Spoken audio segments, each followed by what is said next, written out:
পড়ছি হুমায়ুন আহমেদের ছোট গল্প ফেরা। খেতে বসে জরির রাগ হয়ে গেল।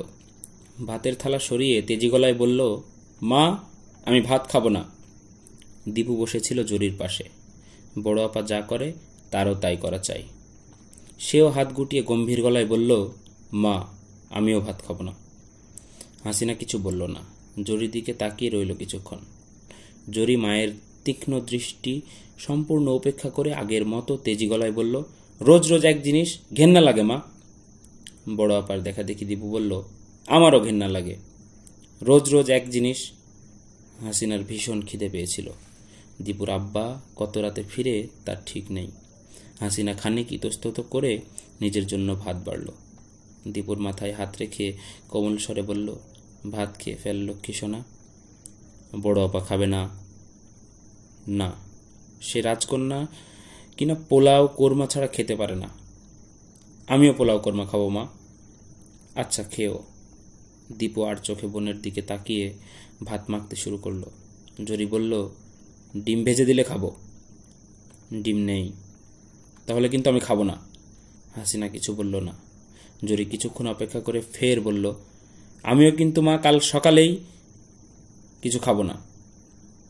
আচ্ছা, না খেলে কি করব আমি? আমি তাহলে ঘুমোতে যাচ্ছি।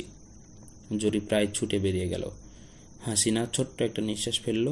তার এই মেয়েটি বড্ড অভিমানী। খাওয়া নিয়ে কেউ এরকম করে? অন্য ছেলে মেয়েগুলি খুব লক্ষ্মী, কোনো কিছু নিয়েই কোনো আবদার নেই। গত ঈদে দীপুকে কোনো কাপড় দিতে পারেনি। দীপুর আব্বার শুধু একজোড়া লাল মোজা দিয়েছিল ছেলেকে। তাই নিয়ে কি খুশি ছেলের। আর জরি গাল ফুলিয়ে বলেছে, বাবা, তোমাকে সিল্কের কাপড় আনতে বলেছি, তুমি এটা কি এনেছ? না, এ জামা আমি পরব না। সে কি কান্না মেয়ের! দীপুর আব্বা ভীষণ মন খারাপ করেছিল সেবার। হাসিনাকে বলেছিল, মরে যেতে ইচ্ছে করে গো। ছেলে মেয়েগুলির সামান্য শখও মেটাতে পারছি না। ছি ছি। হাসিনা ভেবে পায় না জরি এমন অবুঝ হলো কি করে। বাবার রোজগারটাও তার চোখে পড়ে না। বছর না ঘুরতে ম্যাট্রিক দিবে যে মেয়ে, সে একটু অন্যমনস্ক হয়ে পড়ল। দীপু বলল, আজ তুমি আমাদের সঙ্গে ভাত খেয়েছ মা? হ্যাঁ। কি জন্যে খেয়েছ? তোমরা যে লক্ষ্মী সোনা, এই জন্যে। ও, বুঝেছি। দীপুটা এমন করে কথা বলে বড় মায়া লাগে হাসিনার। খাওয়া হয়ে যেতেই হাসিনা অসুস্থ পরীর জন্য দুধ গরম করতে বসল। পরী খুব অসুখে ভোগে। কিছুদিন আগেই মাত্র হাম থেকে উঠল, এখন আবার জ্বর। বড় একজন ডাক্তারকে না দেখলেই নয়। দীপুর বাবাকে না জানিয়ে বড়দার কাছে চিঠি লিখছে, কেমন হয়। এই ভাবতে ভাবতে হাসিনা পরীর কাছে গেল। পরী মাকে দেখেই বলল, একটু ভাত খাবো মা, কাঁচামরিচ দিয়ে ঝাল করে। কাল খেও মানিক? না মা, আজ খাবো, অল্প মাত্র 3 লোকমা। দীপু বলল, মা, পরী আপার জন্যে আমি ভাত বেড়ে আনবো? না, তুমি ঘুমোও। পরী অনেক সাধ্য সাধনা করে দুধ খাওয়াতে হলো। হাসিনার ঘুম পাচ্ছিল। ছেলেমেয়েরা সবাই ঘুমিয়ে পড়েছে। এই অঞ্চলটায় খুব সকাল সকাল রাত বাড়ে। 9টাও বাজেনি, এর মধ্যেই কেমন নীরব হয়ে গেছে চারিদিক। কুলিপট্টির দিকে মাঝে মাঝে হল্লার শব্দ হচ্ছে, এছাড়া চারদিক ভীষণ নীরব। রাত আরও বাড়তেই গুড়গুড় শব্দে মেঘ ডাকতে লাগলো, বিজলি চমকাতে লাগলো ঘন ঘন। আজ সারাদিন খুব গুমোট গিয়েছে। ঝড়টর হবে কিনা কে জানে। ঝিঝি ডাকছে। মেঘের ডাক আর ঝিঝির শব্দ, এই দুই মিলিয়ে কেমন অদ্ভুত লাগছে। হাসিনা জেগে জেগে ঝিঝির ডাক শুনতে লাগলো। দীপুর বাবা এলো ঠিক ঝড় আসার একটু আগে। আর একটু দেরি হলে ভিজে চুপসে যেত। সে এসে ঘরে ঢুকছে, অমনি ঝড়ঝরিয়ে বৃষ্টি, দমকা বাতাস। হাসিনা বলল, আর কিছুক্ষণ পরে এলেই গোসল সেরে আসতে পারতে। গোসল এখন সারব, তুমি ভাত চড়াও দেখি। হাসিনা অবাক হয়ে বলল, ভাত চড়াবো কি? ভাত তো রাধায় আছে। সে তো শুধু আমার জন্যে, সবাই মিলে আজ আবার খাবো। দেখো কি এনেছি। হাসিনা দেখল বড় সড়ো একটা রুই মাছ, দড়ি দিয়ে কানকোর সঙ্গে বাঁধা। হাসিনা বলল, ও মা, হঠাৎ এত বড় মাছ, কি ব্যাপার? আছে একটা ব্যাপার। দীপুর বাবা রহস্যময় হাসি হাসতে লাগলো।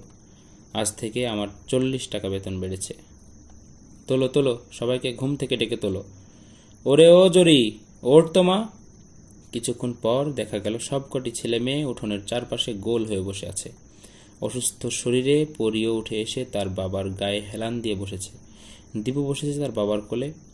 পরি বলল, আমি কিন্তু তোমাদের সঙ্গে ভাত খাবো বাবা। আচ্ছা খাবি। দীপু বলল, আমরা আজ 2 বার করে খাবো, তাই না বাবা? হ্যাঁ। 2 বার করে কেন খাবো বাবা? বড় মাছ এনেছি তো, সেই জন্য। ও বুঝেছি। জরি মাছ ভেজে ভেজে থালায় রাখছিল। আনন্দে তার চোখ ঝলমল করছে। সে বলল, রোজ এরকম বড় মাছ হলে বেশ হয়, তাই না বাবা? হুম, আমার জরি মাতা হলে খুব খুশি হয়।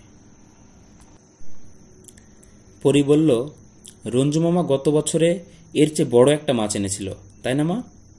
সেটা আরও কত বড়। তোর বাবা একবার একটা চিতল মাছ এনেছিল, মাপ দিয়ে দেখেছি আমার চেয়েও লম্বা। দীপু চোখ কপালে তুলে বলল, তুমি ভয় পেয়েছিলে, তাই না মা? হেসে উঠল সবাই।